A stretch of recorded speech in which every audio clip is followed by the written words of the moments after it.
બિલ્ડરે સોસાયટીના પાર્કિંગ પર કબજો કર્યો હોવાનો દાવો થયો છે। સોલા રોડ પરની અભિષેક હાઇટ્સના રહીશોએ બિલ્ડર પર આ આરોપ લગાવ્યો। બિલ્ડિંગનું રીડેવલપમેન્ટ કરી રહેલા બિલ્ડર પર રહીશો આક્રોશ ઠાલવી રહ્યા છે। પ્લાનમાં રાતોરાત ફેરફાર કરી રહીશોની મંજૂરી લીધા વિના પાર્કિંગ તોડ્યાનો આરોપ લગાવવામાં આવ્યો છે।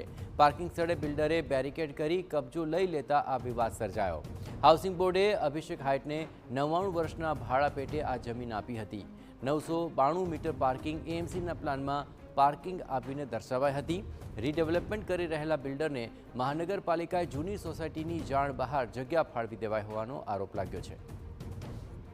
અને આ સમગ્ર મામલે આ તમામ રહીશો રોષે ભરાયા હતા અને તેમણે બિલ્ડર સામે આ રીતે બેનર્સ સાથે આક્રોશ ઠાલવ્યો હતો।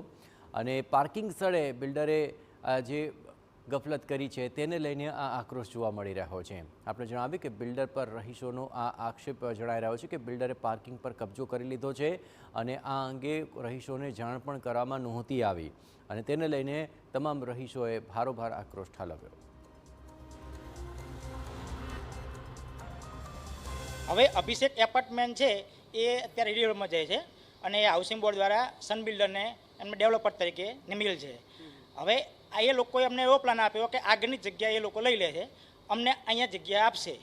તો એ પ્રમાણે અમે એમને કીધું કે ભાઈ અમને જગ્યા આપો, તમને વાંધો નથી, પણ એ લોકોએ હવે એવો પ્લાન અમારી જોડે લાવ્યા કે અહીંયા બેઝમેન્ટ છે અહીંયા સુધી થઈ જશે, કોમન પ્લોટમાં અમારું પાર્કિંગ બતાવવા આવશે, કોમન પ્લોટ બંનેનો સહિયારો ગણાશે, અમારું પાર્કિંગ એ લોકો સ્વતંત્ર એમાં બાંધકામ કરી નાખશે। તો અમે કીધું કે અમને આ મંજૂર નથી, એના માટે કોર્પોરેશનમાં અમે એડવાન્સમાં વાંધા અરજી પણ આપી।